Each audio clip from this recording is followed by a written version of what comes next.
তুমি ঘরে যাও গিয়ে, আমি আছি এখানে মায়ের সঙ্গে। না না, আপনি বিশ্রাম নিন, আমি মায়ের খেয়াল রাখছি। তুমি কথা দিয়েছিলে কিন্তু যে আমি খেয়ে নিলে তুমি তোমার মুখটা বন্ধ রাখবে।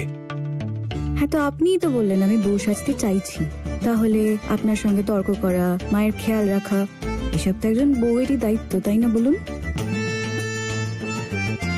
আমি না তোমার সঙ্গে তর্ক করতে চাই না।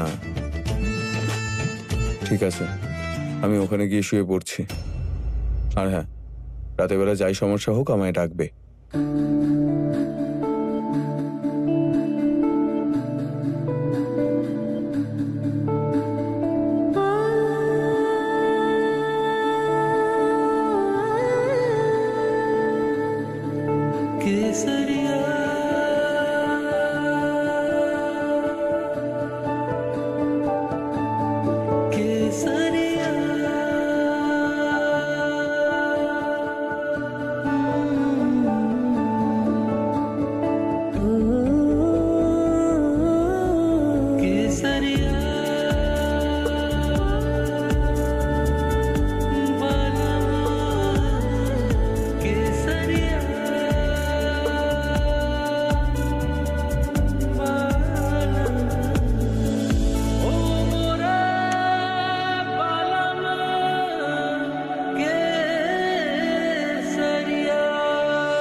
মা, তুমি ঠিক আছো তো?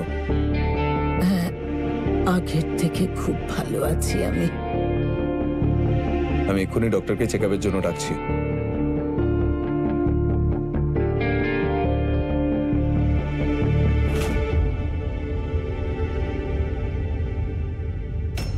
আরে মা, কোথায় যাচ্ছেন আপনি?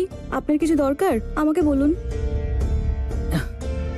আমার কিচ্ছু চাই না, রান্নার ঠাকুরকে বলতে হবে ব্রেকফাস্টে সবাই কি খাবে। কেমন কথা বলছেন আপনি মা? আমি থাকতে আপনি কেন চিন্তা করছেন? আপনি আমাকে বলুন, আমি করে দেব। আপনার ওষুধ খাওয়ার সময় হয়ে গেছে, আপনি বিশ্রাম করুন। না না, আমি যাব। মা, আমি বলছি না, আপনার চিন্তা করার কোনো দরকার নেই, আমি আছি তো। আপনি শুধু বিশ্রাম করুন।